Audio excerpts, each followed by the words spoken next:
This is Marianne Johnson, and today is September 10th, 2019, and Kathy Munzer is here at the Chicago Women's History Center to tell us about her experience with Mountain Moving Coffee House and other things. Okay, Kathy, let's start with your background. Tell us a little bit about where you came from. Okay, born and raised in Chicago. Lived there on the Northwest Side. A great family. I was just telling my cousin, or we were talking this morning about what, we hit the jackpot because both sides of my family, the Munzers and the Sullivans, everybody got along, very loving. We all lived kind of around each other on the Northwest Side. And but then in high school, we moved out to Des Plaines, and we ended up living right next door to my parents' best friends, which we called aunt and uncle and cousins. So we had that also going on. So I graduated from Maine West High School, and then went to Northern for a while, Northern Illinois University, and ended up at Roosevelt. Okay. So. Well, tell me a little bit more about your family. What did your parents do? Did you have brothers and sisters? Right, I have a brother, and he's retired, as am I, 3 years younger than me. He was actually a hairdresser and owned a couple shops with a couple other brothers. And my parents, my mom was a stay-at-home mom, and my dad managed a bakery, the Augusta Bakery. It was owned by a musician and a doctor, and they really didn't want to, really run the bakery. So my dad ran it, the truck drivers, the bakery itself, all that. He loved it. He worked 6 days a week. He always came home with a smile. He loved being a manager. He loved all the people that he worked with, and my brother and I both turned out to be managers. My brother was the manager of his shops, and I was a manager within social service for the state of Illinois. So we both said, gee, we got that from our dad, that, loving to work with other people, being a good manager. Anyway, so that's, my mom always was a stay-at-home mom, but she was chronically ill. She had a heart condition. But she always tried to go out to do work because she was a very social individual.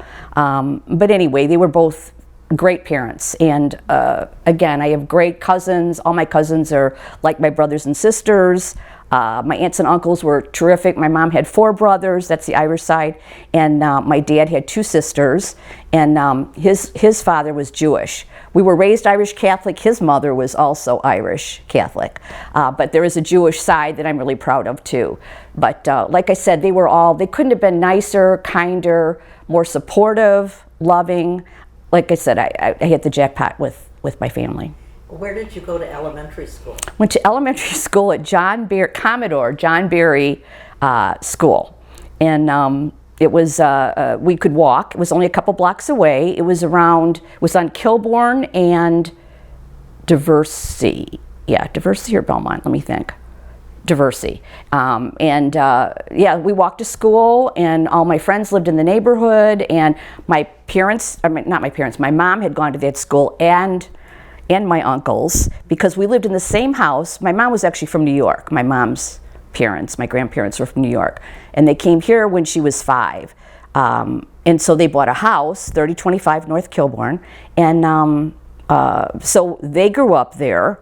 And then we moved into they had the upstairs done like many bungalows in Chicago. My grandparents moved upstairs with my 2 youngest uncles, my mother's 2 youngest brothers, and then my mom and dad, and my brother and I lived on the first floor.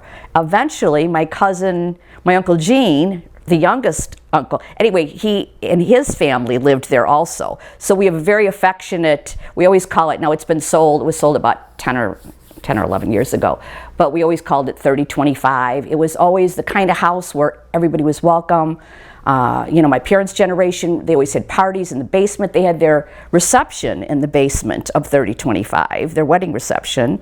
And we were, we always had friends over, and my uncles had friends over, and it was just like one of those houses that it was just alive with people, and my grandparents too always had friends over. So it was a very lively. It was a great house. Just this little bungalow on the Northwest Side.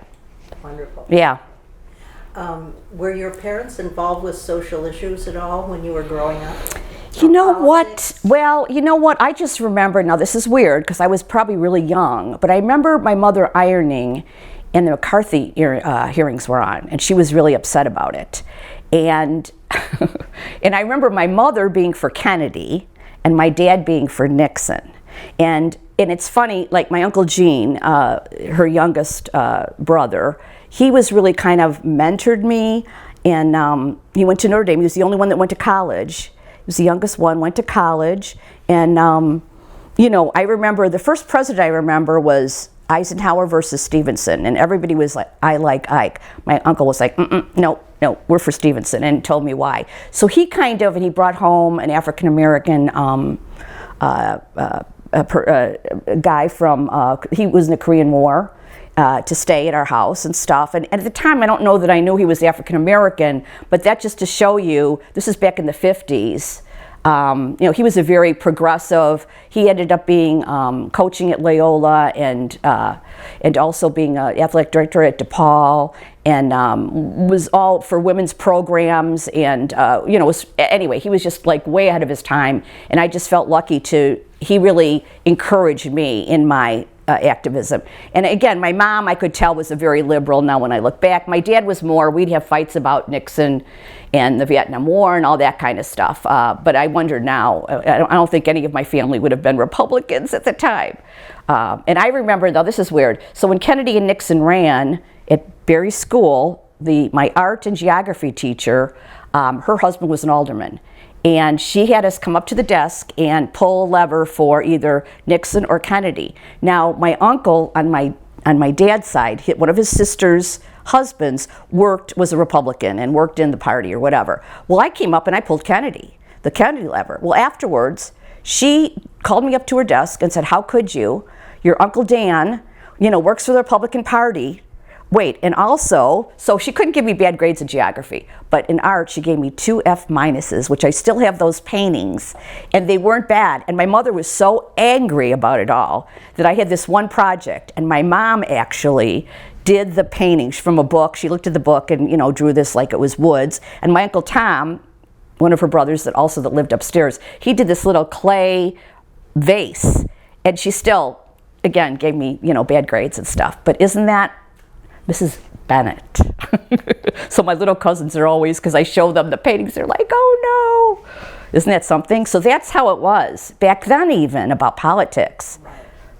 Now, was this in high school? This is grammar school. Okay. I was in 8th grade. So what was high school like for you? So high school, you know, pretty white, suburban, you know, again, I felt like kind of out of it because I actually went for a year to Schurz.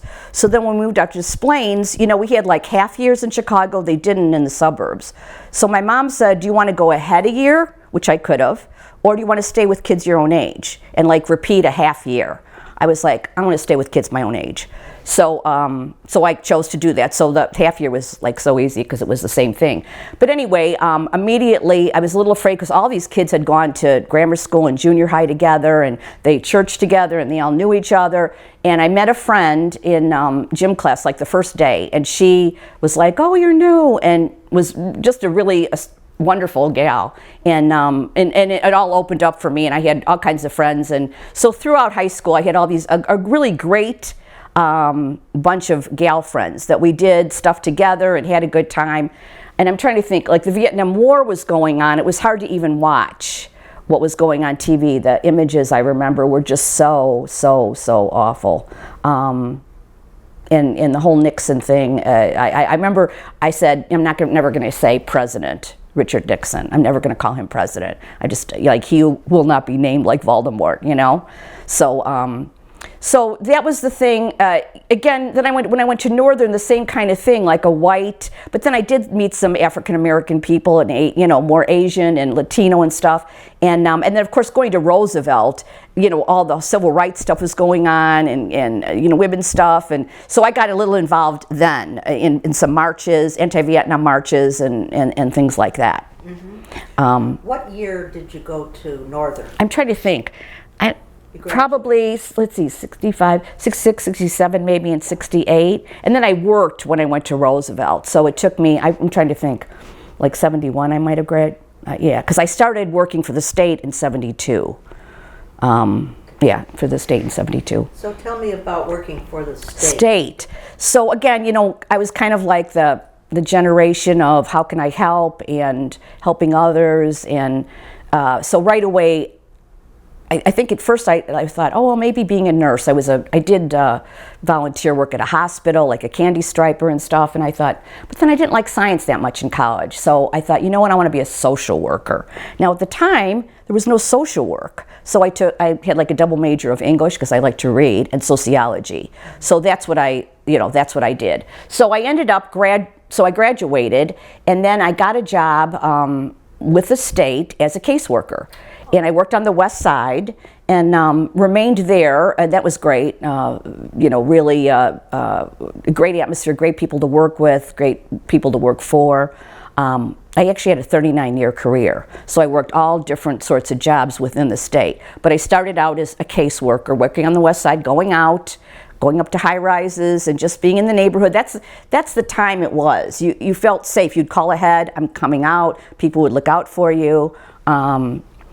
So anyway, so then after 4 years of that, I started to think, well, maybe I can do some other stuff within the state. And so anyway, that's when I became a supervisor, and I worked with women that were with seniors that needed help, that needed homemakers, or moms who were neglectful or abusive with their kids. So my job was to send out the proper homemaker to the proper family. So I would go out and interview the family, and I knew the homemakers and who I supervised, and would try to send the right person out there. Now, these homemakers were fantastic. They were all older African American women, and within the union of AFSCME, they had their own meetings, weekly meetings, and they were very political, and they were very activist, and they were incredible. And they would invite me to meetings. They were all, they taught me so much. They were really, they were just great. But eventually, of course, the state decided to phase them out and contract out. So all these women, some of them retired, and some of them were able to come in and do casework or clerical or whatever. They were able to, go back into the state. But I was just like a fantastic experience working with these really strong activists, black women that were like, again, they met just by themselves and decided what they wanted. And then after that, I worked for... Let me ask you, sure. What did it mean to be a homemaker? What was it? So their job was to go out and do anything they could for, the family, to help with shopping or cleaning or taking care of the kids, or just listening, maybe a referral to some other sort of agency. Two of the things I mostly remember, because I would go out and visit too when they were out there. And one woman was never at home. She was blind. She lived in a high rise. And she was never, finally I would always get to see her, but she was out doing stuff. Like being blind, she could just walk and do in the neighborhood. People helped her out and stuff. And so, she was just amazing. And then the other thing, I remember coming upon a family, and I walked in and all the kids had peanut butter all over them. There was like 7 kids. And it was just like one of those things like, yeah. Again, and then, so that was a really good experience. It was really a great experience to meet other people and different kinds of people than I knew, and to see if I could help in any way. At the time we could give stuff, like if people needed beds, or they needed couches, or they needed, actually material things. They needed vouchers for food stamps, that kind of stuff. So that was one of my favorite jobs. Maybe my favorite job, actually. Besides the caseworker also thing was great. I felt like I could really be of help, and there were other agencies within the state of mental health or family and children services, or that you could refer people that had specific problems or issues that they needed help with. It was a pretty big, and at the time it seemed like more of a social service agency than the bureaucracy that it's become, and business, et cetera, et cetera. But back in the 70s, it was more social servicey, and that's what I appreciated.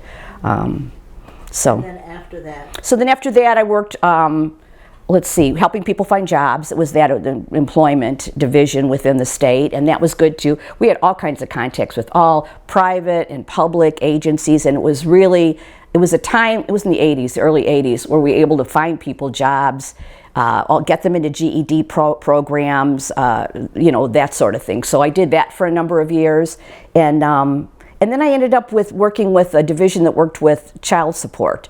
And I ended up my career in child support. That was a division of public aid. And that was, again, establishing maternity support and enforcement. And it was mostly moms, getting support and, establishing paternity. Sometimes dads. And again, it was great because I moved around the city. I worked on the west side, I worked on the south side, I worked on the north side, all these different, places.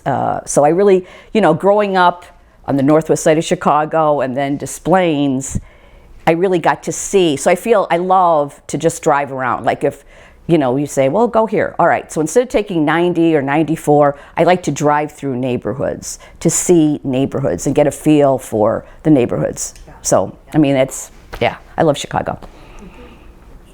Yeah. So how did you get involved with mountain moving? Mountain moving. And I'm trying to think, really, I think I went to the first Michigan back in '74. I wasn't out yet. And I was like, whoa, what is this? And what was it? It was this incredible music festival, and it was, went with a couple lesbian friends, and, everybody, there were musicians like Holly Near, and, I can't even remember, the food was like baked potatoes over a fire, the sound, but the women were running everything, the lesbians were running everything, and it was just mind-blowing to me that there was, and I don't even know how many there were at the first Michigan.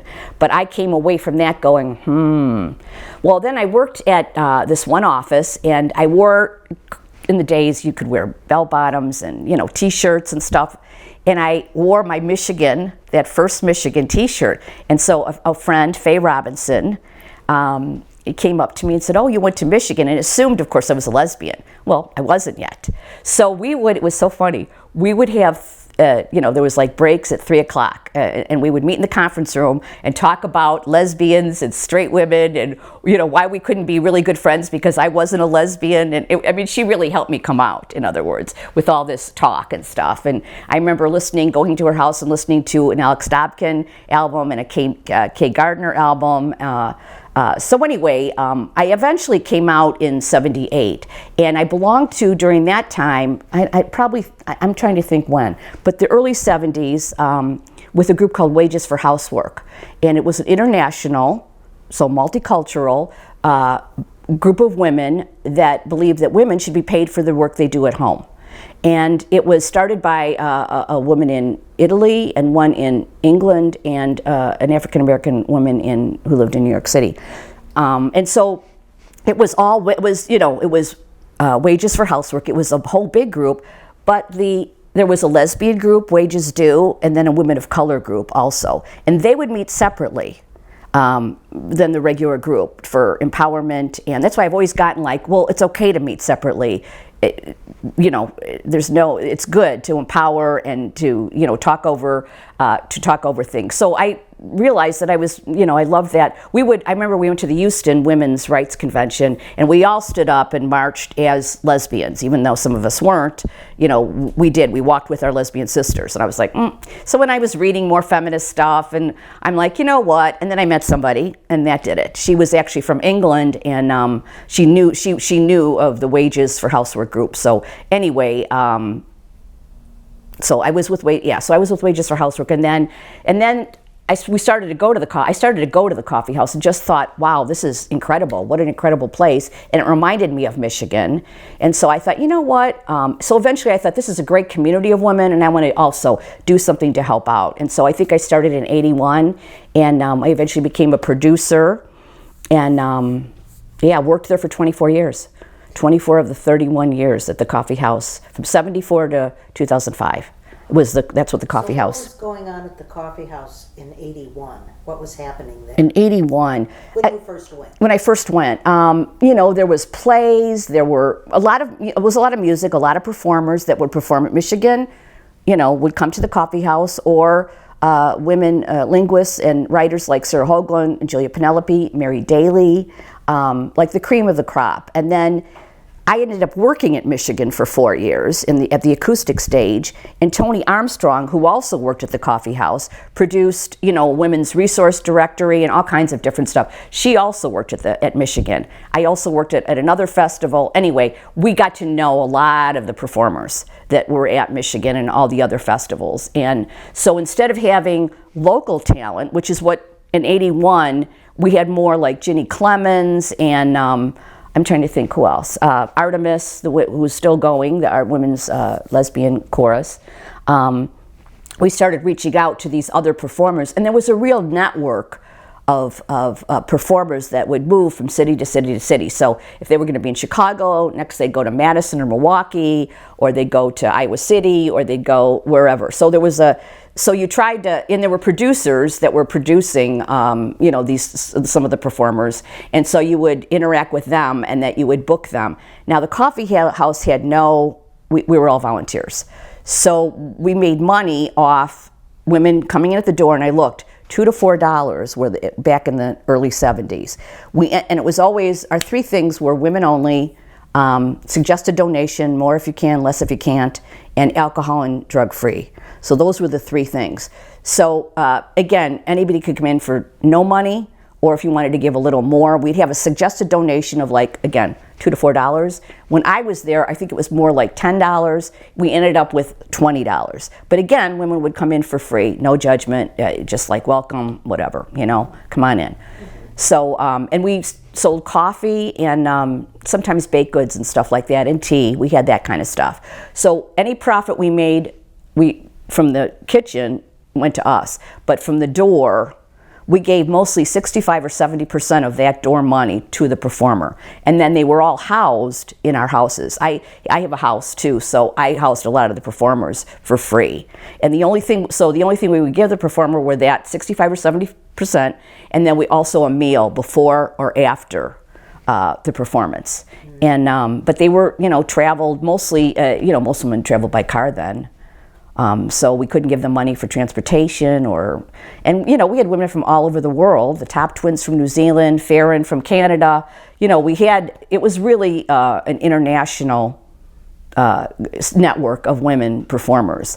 But we would have movie night, we'd have dance night, we'd have plays. And in '81, this is what was going on. What else? I'm trying to think. We had the lesbian nuns. We had Nancy and I forget the other woman's name, but we had the women who were the lesbian nuns who wrote the book. So we had authors. I've met her recently. As a matter of fact, she lives in Carefree in Florida. But anyway, so that's what was kind of going on. Just a multicultural events. And we would ask, it was the producer would also ask for input from other members of the collective, which at the time there were probably around 20 collective members. And I looked, I've got a 70 member, it was called Members and Friends of the Collective. So Friends of the Collective, you could just call and say, we need some extra help tonight. We're gonna be downstairs and upstairs. We're gonna have the kitchen open downstairs, but we're going to be in the sanctuary of the church tonight. So we need women to work the door upstairs. We need the kitchen downstairs. We need security, blah, blah, blah. So these Friends of the Collective, 70 women's names and phone numbers were on that list to come and help. And plus, when you get to the coffee house, like say the performances were at like 7 and 8:30, we'd take an intermission in between usually. We get there at 5 o'clock, maybe with the performer that would want to rehearse or do whatever, and we'd be setting up the tables. Anybody who came early would can we help? You know how lesbians are, right? Everybody would just pitch in. Can we put the chairs down? Need help in the kitchen? There was never a time when we weren't asked for help. So besides those 70 women, names, everybody that would ever come to a performance were like, can we help? So that's how it was. It was that kind of an atmosphere where women were glad to have a space that was drug and alcohol free, and where they could meet their friends and maybe go to the bars after, but at least it was a meeting place where they could be themselves, be free to be themselves, and just have, be entertained and, have a good time. So. Do you know much about the beginning of mountain moving? What happened? How it got Well, started? okay, so it started by some women who worked for Women in Crisis Can Act, WICA, and they decided, besides this helpline, let's have a space where we can have entertainment. So they started in the same space together, and I've got some black and white photos of some of the women I know. This is what I mean. Faye kept such incredible records, and they're just a few pictures, but still there's a door, and it's got a round symbol of WICA, Women in Crisis Can Act, and then a mountain moving coffee house symbol on the same door. So it started out, I think on Armitage someplace. They also moved to, I don't know if you remember Mama Peaches, a feminist, vegetarian restaurant. They were at Mama Peaches for a while. And then there were, when I was there, we were for a big part at 1655 West School Street, a church, a Methodist church. We ended up getting kicked out of there after 13 years because of homophobia, but it was so weird. I mean, we always had male pastors, no problem, none whatsoever at that church on School Street. And then a woman pastor came in, and she asked to meet with us. So my friend Martha and I, who were part of the collective, we were like, okay. So we went and met with her. And just what she said to us and her tone, we came out and we're like, first of all, she's a closet case. And second of all, we're probably not going to be here that much longer. And as it turned out, she left a note in the refrigerator of the kitchen saying that we had a week to get out or something. So, and as it turned out, she ended up embezzling money that church had to close. So that's what happened with that church. So, and we found other churches through it, and I was laughing with Tracy the other day, Tracy Bain, who printed our schedules, who would have her paper, who would have her journalists interview the performers, was really a big help. But Tracy, where are we going to go next? And anyway, we ended up in Rogers Park, which on Morse Street, Morse and Ashland.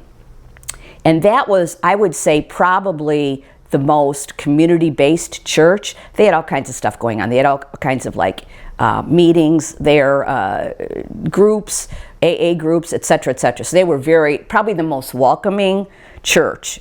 They were totally got community. They were totally community-based, again, Methodist church. And so we were there for a number of years. And then we ended up going to a place, then we ended up in Andersonville. It got a little unsafe-ish in that neighborhood at that time. It just felt a little So anyway, we found a place in Andersonville. Now, we were fine there. We were right on Foster Avenue, just west of Ashland in that church. We got kicked out of there because of misogyny. Okay, so here's what happened. There was a gay and women's square dance group. And we shared a room where we all had our instruments. We had stands, we had soundboard, and they had different stuff too in that room. So anyway, one of those guys got in a fight with one of the women on the collective, and it was just stupid. And then the pastor's secretary also was you could tell she was homophobic actually. So anyway, so they told us we had to leave. So the pastor of that church, it was coming up to every year in December, we had a mini fest, and we had artisans from all over the country selling, jewelry, clothes, buttons, whatever, blah, blah, blah. And it was a big deal thing. Everybody in a lot of the community supported it. We tried not to, go against Kwanzaa or Hanukkah or Christmas. So we tried to have it on a Saturday that was a good Saturday for everybody. And it was going to be right before that. So we were like, what are we going to do? All the artisans had been, were coming. We had, usually we had a performer the night of the mini fest once it was over, upstairs. So I went to Mary York, a lawyer in the community, and I was like, Mary, what are we going to do? She's like, no problem. So she and I, Mary and I went and had a meeting with the pastor about, this was inappropriate, first of all. What did we do wrong? Were we too lesbian looking? Were we too dykey or what? And, it was just ridiculous. And also to do this before the mini fest was, outrageous. So of course, Mary, we had the mini fest, and then we moved out. I called Tracy, where are we going to go? And again, there was a gay guy who was a pastor at a church like just a few blocks north of there. So that's where we ended up. And they were a great parish. I forget, Wayne Bradley, his name is, a great guy. Anyway, he was very welcoming, the whole parish. It was a lot of seniors that went to their church. They were like, oh, the older women were like, come to our church and come to our bake sales and stuff. So that's where we ended up. And it was so everywhere we went, pretty much we had a great time. But again, we did get kicked out of certain things because of homophobia or misogyny twice. So it started kind of with a group of people that were from Wicca, and then I think it just grew. And the original idea was what? The original idea was to provide, I think, like a social and a cultural space for lesbians and women. And their allies. And where did the name come from? Well, and it's a poem, which I've got, but it's a poem called Mountain Moving, and it's a poem by Yusana Akiko. And do you want me to find it, or? Sure. Well, yeah, just let me, it's.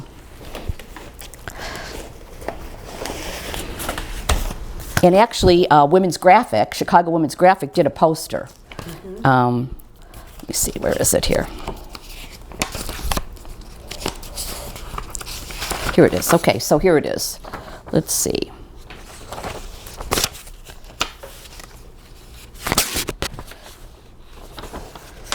I can read it better. It's in bigger letters. Okay. So it's Mount Moving Day, and it's by Yusana Akiko. And here's the poem. The mountain moving day is coming. I say so, yet others doubt. Only a while the mountain sleeps. In the past, all mountains moved in fire. Yet you may not believe it. Oh man, this alone believe. All sleeping women now will awake and move. Isn't that cool? So, and she was a Japanese poet, author, and activist, Yusana Akiko, who lived from 1878 to 1942. So, anyway, and the poem was accepted and translated in the first edition of Cito, a feminist literary magazine. In the same year, the poster was produced by the Chicago Women's Graphic, and the poem was adapted to song as Mountain Moving Day by the Chicago Women's Liberation Rock Band. So, anyway. I think that might have been the name of their album that they... Yeah, I think so too. Yeah.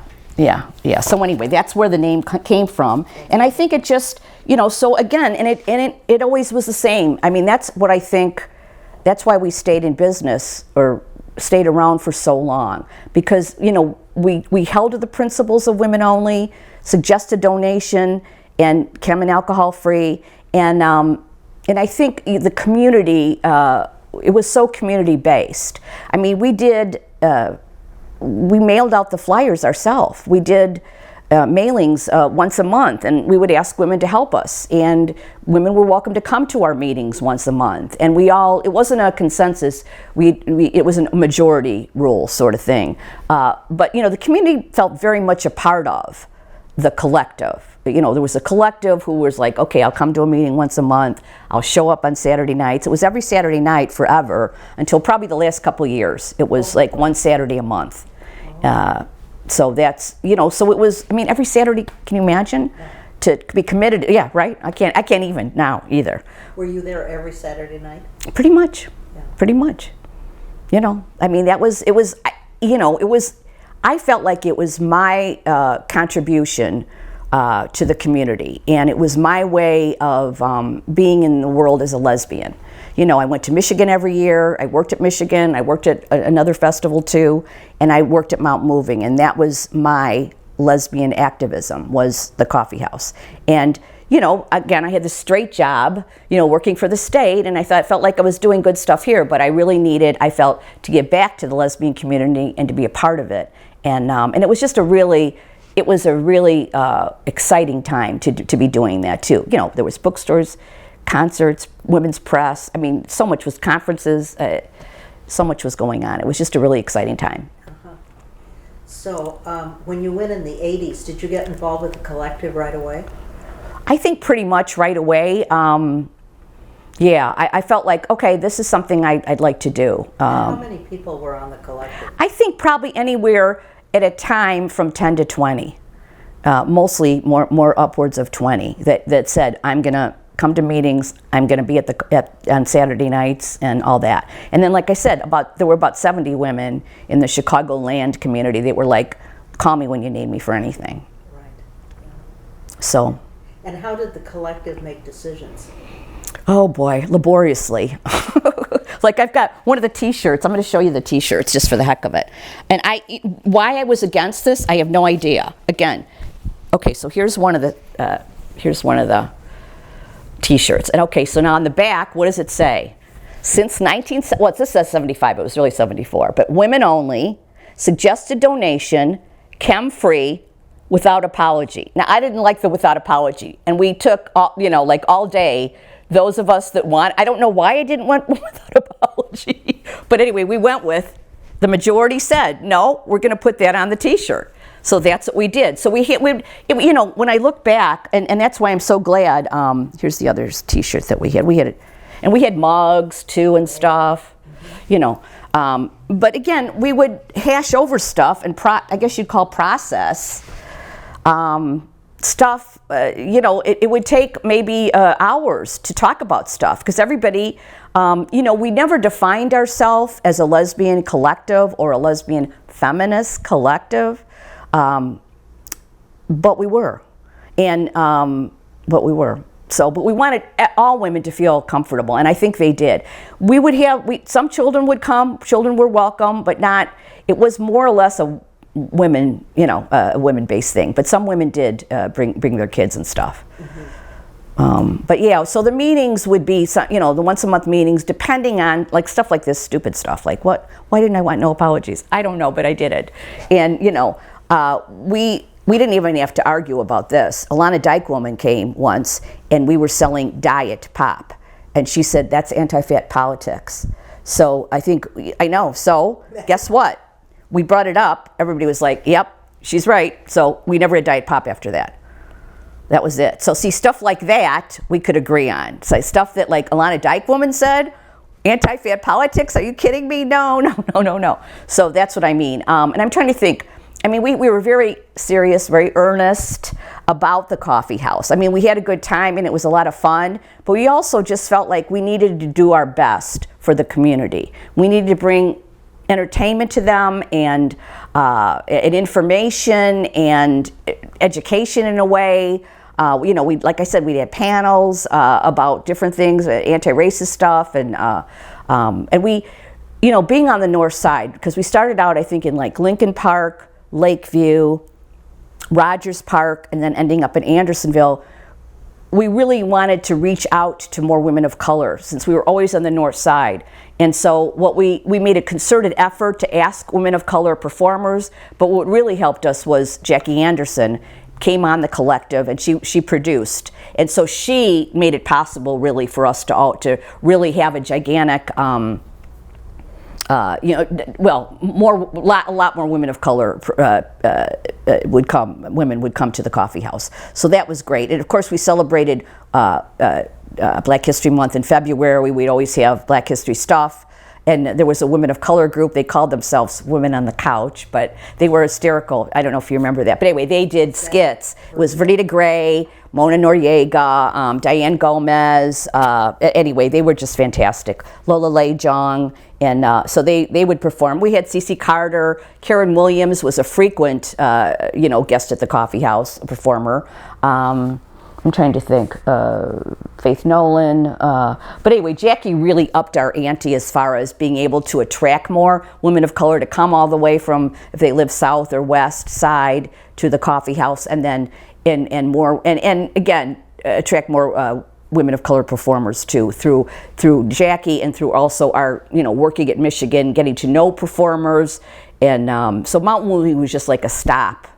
Was one of the stops that women would come through to Chicago, and they would perform at the coffee house, this place where it was a women-only space.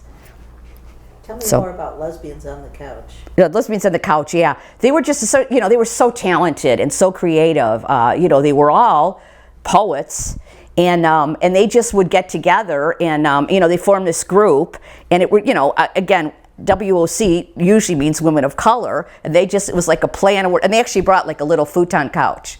And they would be, I know, they were just silly. But that's me, I mean, that's what I mean. They played on that, those initials, and, you know, called themselves Women on the Couch. And, you know, they would perform other places, but they always performed at the coffee house with Women on the Couch, and also separately. I mean, Vernita would come by herself or perform, or Diana Gomez or whoever, you know, would also sometimes be with other individuals. And, you know, Artemis too, this lesbian who is still, they're still going strong, you know, would come also regularly to the coffee house. And the lesbians on the couch, did they do comedy? Or? Well, they did. It was like like they did their poems. There'd be serious stuff, and then there'd be comedy stuff too, which they'd interact. Like they'd think up skits. There were actually skits that they would do together, and then like Lola would do a poem of hers, and Vernita would do a poem, you know, or Diana Gomez would do a poem. But yeah, they just that's what I remember. I wish, you know, now I wish we had filmed some of the stuff, and we didn't film anything. We did at the time. You know, there wasn't the social media, there wasn't filming anything, but I would, you know, give my, you know. But again, when I look at the flyers, the way things were described was great, too. We would get packets from different performers. So, I mean, as a producer, I would write up maybe from a few sentences from what the performer's packet would say, but also maybe the performer would also say, here's what I want in the write-up on your flyer. I noticed Nedra Johnson, it was definitely Nedra Johnson's words, you know what I mean, on the flyer. It wasn't mine. It was just, yeah. Well, what do you have to show us? So I showed you the T-shirts, and then I just want to show, we put this up every year, every time we met on the wall of the event. Let me get it here. So here it is. So it's we called it the quilt, and you know what? I don't even remember who made it now. Beautiful.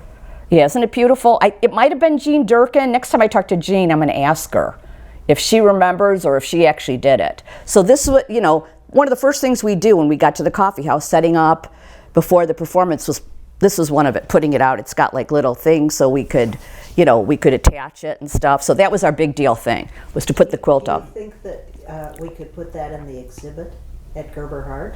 Well, you know,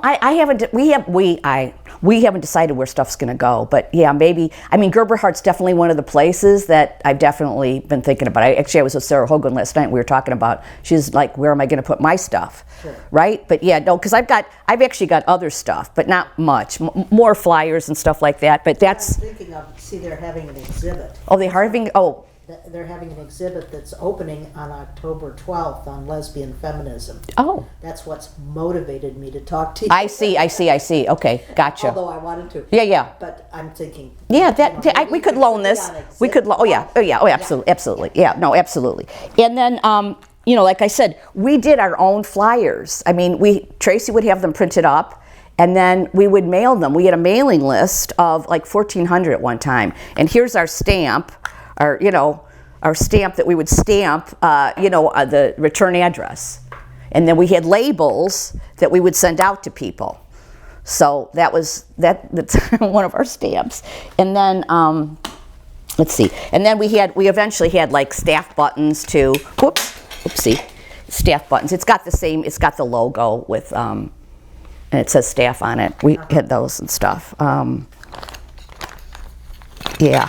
And then really what I have is all these old, and I have more than just what I have here, but flyers. Here's the book that Tony produced, Women's Music Plus, and this is 1992, Directory of Resources in Women's Music and Culture. And I'll show you. It's got, so here's it got, again, addresses and phone numbers. This is back in the day. Performers. Any performer you'd want to know, so many. Women's courses in choirs, business women, artist representatives, addresses and phone numbers. She made it so easy. I mean, writers, how to get a hold of them. What year was this? 1992. Okay. And I don't know if she did more than this. One, periodicals that were around, like LC and just... What writers' resources? Is that national? This was. In scope? It's national, probably. Yeah, just national, I think. Yeah, photographers. Here's Jeb, a picture of Jeb. Look, artisans, cartoonists, craftswomen, theater. I mean, So, you know, I would look up, well, let's see, I want to have Berkeley Women's Collective. Well, let's see, how do I contact them? Hi, this is Kathy Munzer from the Coffee House. How easy it was then. Was Tony involved with the Coffee House in the collective? Oh, yeah, absolutely, for many years. No, not from the beginning. Not from the beginning. And, you know, I'm trying to think. I can't remember. Beth O'Neill was one of the first.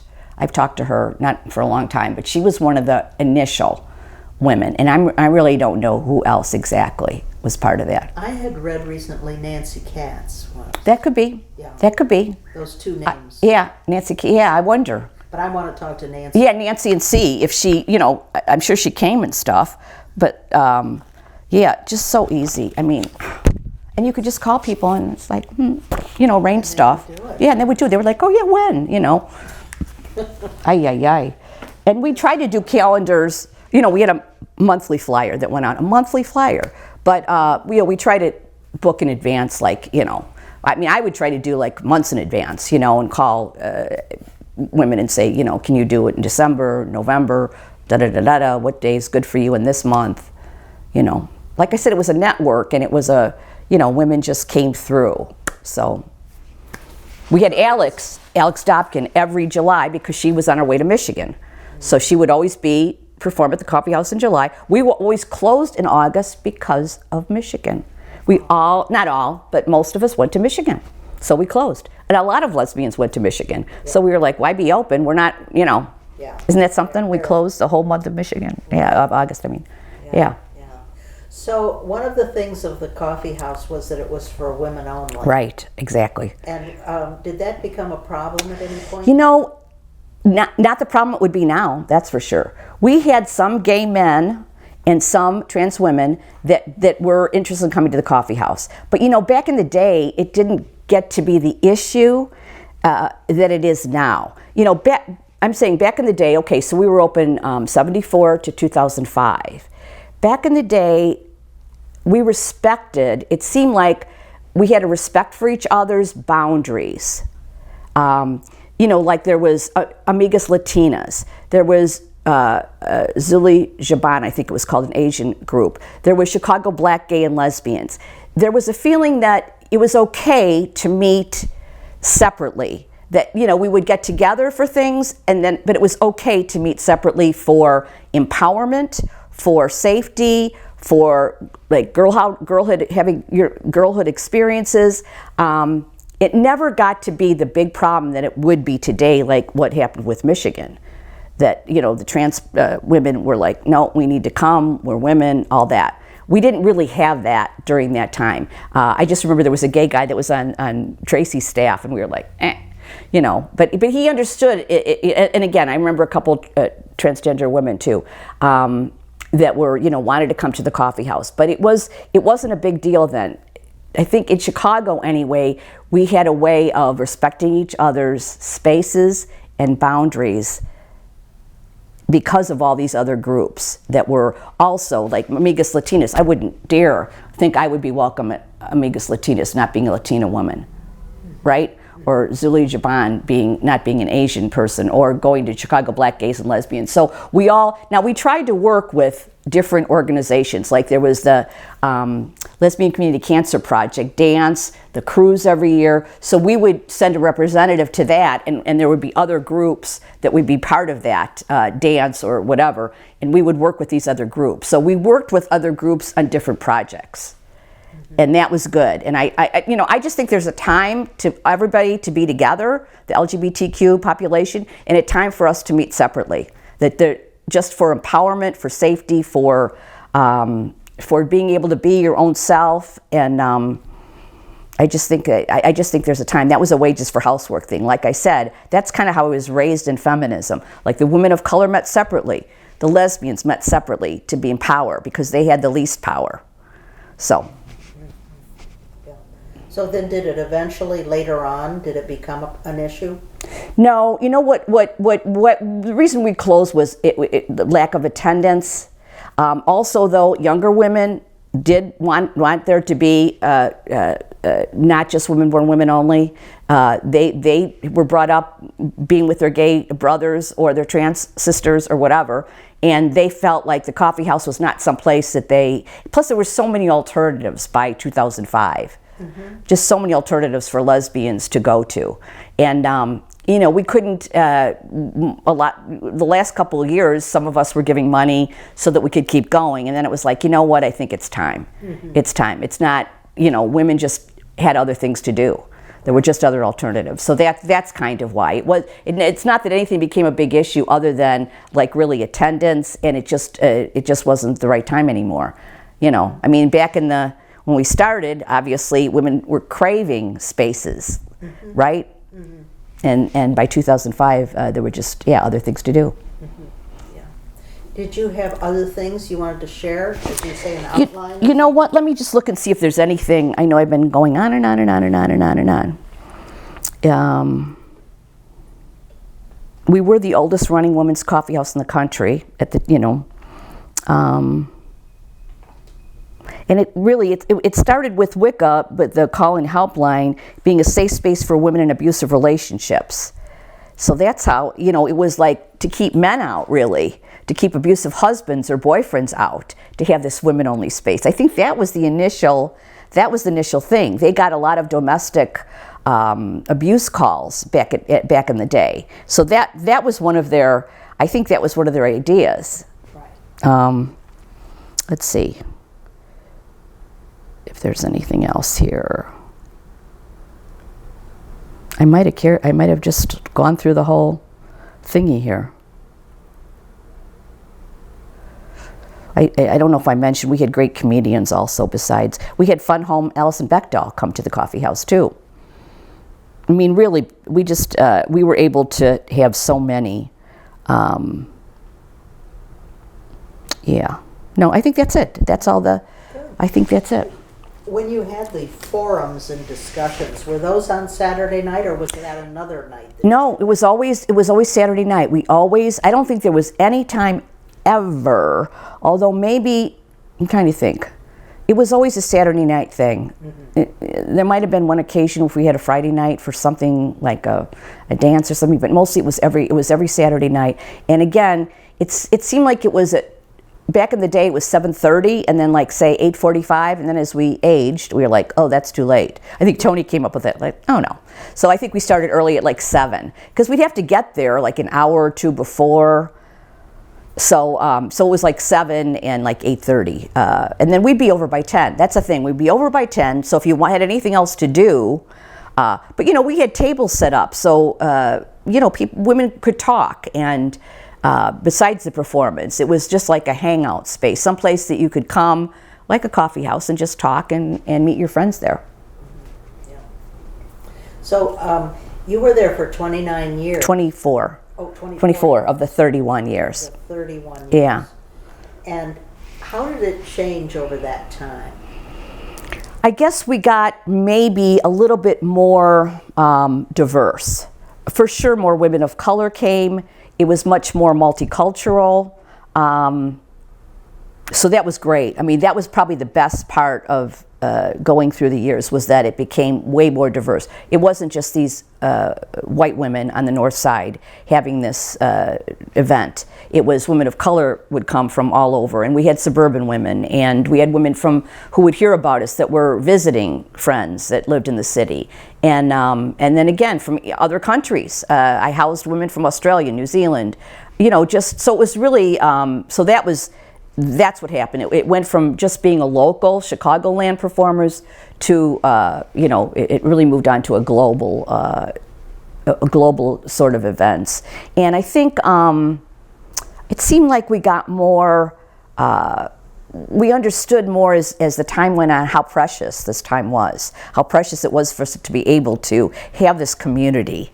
Back in the 70s, there were all these things, and then things started to disappear, like the bars, and, thank God we still have Women and Children First, but, bookstores disappeared, printing presses disappeared, all kinds of different stuff disappeared, but we still hung in there, and that was, so I think we realized how, I'm using the word precious, but, how how lucky we were to have this coffee house in Chicago that that we could celebrate. We could celebrate being lesbians, and we could celebrate others that came to help us celebrate. Is there anything else you'd like to talk about? I can't. I think about so many we did talk about it. It was a great experience for me. Sometimes I miss it. I can't believe still that every Saturday I volunteered, but my friends worked at the coffee house, and my friends came. So it was like, so it was a social thing. So, that's where my friends were. So it was, and I'd meet new friends, and I'd meet new people, and it was exciting to be part of this. It's always exciting to put a show on, and it was. It's fun. It's very fun to put a show on.